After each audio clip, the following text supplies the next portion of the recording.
Hi, I'm Katie from the Michigan DNR Outdoor Adventure Center with another segment of Nature in Our Neighborhood. Today is Arbor Day, which is a holiday that encourages individuals to plant trees. Let's learn a little bit more about trees, what makes them so important, and how we can tell one type of tree from another. So, what good are trees anyway? Here are just a few of the many reasons why trees are so important. You can visit arborday.org or the DNR Forest Resources Division for more information. Trees help save energy when planted near our homes or other structures.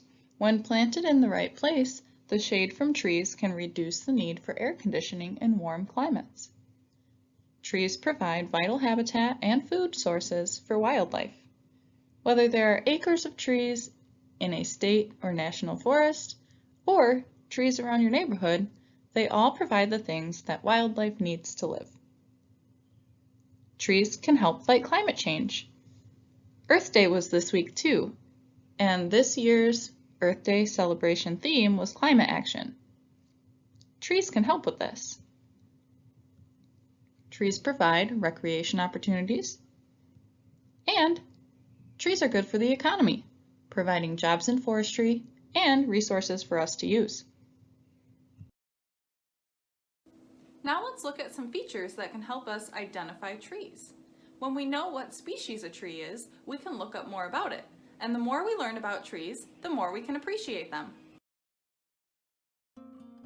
First, to identify trees, we need to know a few different things to look for. We can look at features like branches, bark, fruit or seeds, and leaves. We'll focus mostly on leaves today. Leaves could be scale-like, needles, or they could be broad flat leaves. Trees with scale-like leaves are often cedar trees. We will talk a little bit more about trees with needles and broad flat leaves going forward. Let's talk about broad flat leaves first. Trees with leaves like this are often deciduous, meaning they drop their leaves in the winter. Broad flat leaves come in all different varieties. Some things to look at when identifying these trees might be the leaf type. Are the leaves simple, meaning just one leaf, or are they compound, meaning one leaf is comprised of multiple leaflets? We can also look at the leaf margins. There are many different ways that leaf margins can look, but we'll talk about 3. The leaf margins are basically the edge of the leaf. They might be smooth.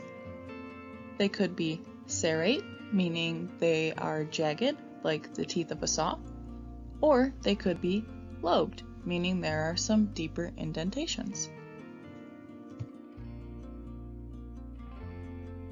We can look at some examples, though right now it's a little bit tricky to study deciduous leaves since most have not grown in yet. You can see the new leaves coming in on this understory tree are simple leaves with smooth margins. This tall canopy tree does not have any leaves yet, but we can look at the ground beneath it at the leaves that were dropped last fall. You will notice that they are lobed. Now let's look at trees with needles. These trees often produce cones and are usually evergreen, meaning they keep their leaves year-round. Even needles come in different varieties. They might be arranged in clusters.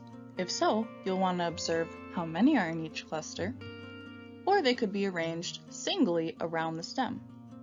You could look at whether the needles are flat or round. You could test this by trying to roll one between your fingers. Also, given that most of these trees have cones, you can look at the size and shape of the cone. We can observe these clips of evergreen trees from this week. The first has needles arranged singly around the stem and has a long, smooth cone. The second has needles arranged in clusters of 2 and has a shorter, rounder cone. The third has needles arranged in clusters, but there are more than 2 in each cluster and they look a bit different. This tree also has a long cone, but it is not so smooth. I've collected some samples from around my neighborhood. Let's take a closer look. This first sample is an example of a branch that has scale-like leaves. This would be from a cedar tree.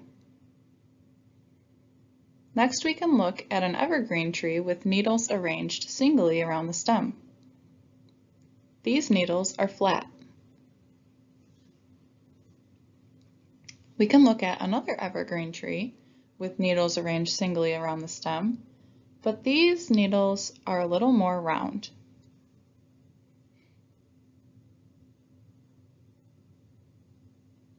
Next, let's try to look at the features of two different trees to identify them. The first leaf is from a deciduous tree. It's a simple leaf with lobes that are pointy.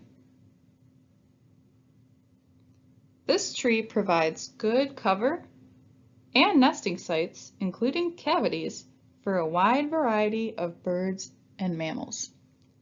Wildlife like deer, elk, moose, and rabbits commonly browse leaves and young seedlings, and the acorns are eaten by a wide variety of large and small mammals and birds.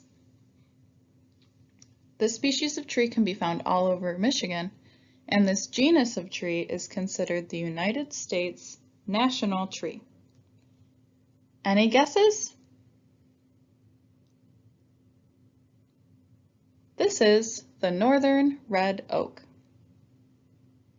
Next, let's look at an evergreen tree. This tree has needles that are arranged in clusters. Let's take a look at how many are in each cluster.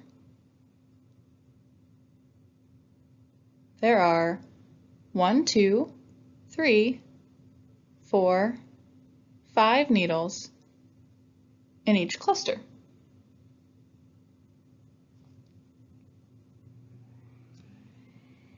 This tree is considered the backbone of Michigan's lumber industry in the late 19th century. The seeds from its cones are eaten by songbirds and small mammals, and the needles and soft shoots are browsed on by white-tailed deer, cottontail, and snowshoe hare. This is also Michigan's state tree. Any guesses?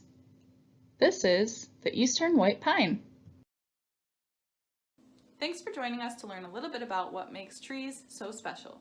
ArborDay.org has an interactive tree identification guide online that you can use to identify different species of trees around you. They also have other fun interactive resources that you can use to learn more about what makes trees so important. I challenge you to get outside on these nice spring days and observe the trees around you. Keep us updated on any fun tree-related activities that you do this spring. Thanks for joining us, and happy Arbor Day!